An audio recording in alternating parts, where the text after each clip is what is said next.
HSA social science പൊളിറ്റിക്സിലെ important ആയ questions നോക്കാം.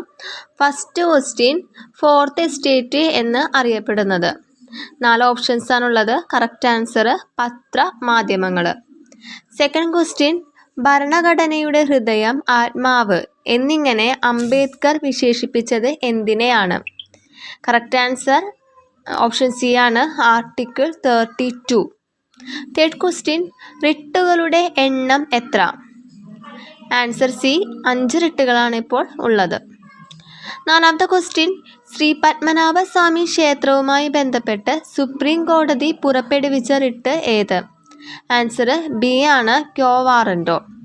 നെക്സ്റ്റ് ക്വസ്റ്റ്യൻ ഫിഫ്ത്ത് ക്വസ്റ്റ്യൻ ആണ്. നിർദ്ദേശക തത്വങ്ങൾ ഇന്ത്യൻ ഭരണഘടന കടം കൊണ്ടിരിക്കുന്നത് ഏത് രാജ്യത്ത് നിന്നാണ്? Answer Ireland. നെക്സ്റ്റ് ക്വസ്റ്റ്യൻ മൂന്നാമത്തെ ദേശീയ അടിയന്തരാവസ്ഥ പ്രഖ്യാപിച്ചതാര്? ഫക്രുദ്ദീൻ അലി അഹമ്മദ്. ഏഴാമത്തെ ക്വസ്റ്റ്യൻ ഗവർണർ ആരുടെ പ്രതിനിധിയാണ്? കേന്ദ്ര ഗവൺമെൻറ്റിൻ്റെ പ്രതിനിധിയാണ് ഗവർണർ. നെക്സ്റ്റ് രാജിവെച്ചൊഴിയുന്ന രാഷ്ട്രപതി രാജിക്കത്ത് കൈമാറുന്നത് ആർക്കാണ്? ഉപരാഷ്ട്രപതിക്കാണ് രാജിക്കത്ത് കൈമാറുന്നത്.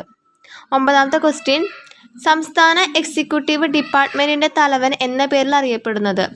Answer director. പത്താമത്തെ ക്വസ്റ്റ്യൻ നോക്കാം.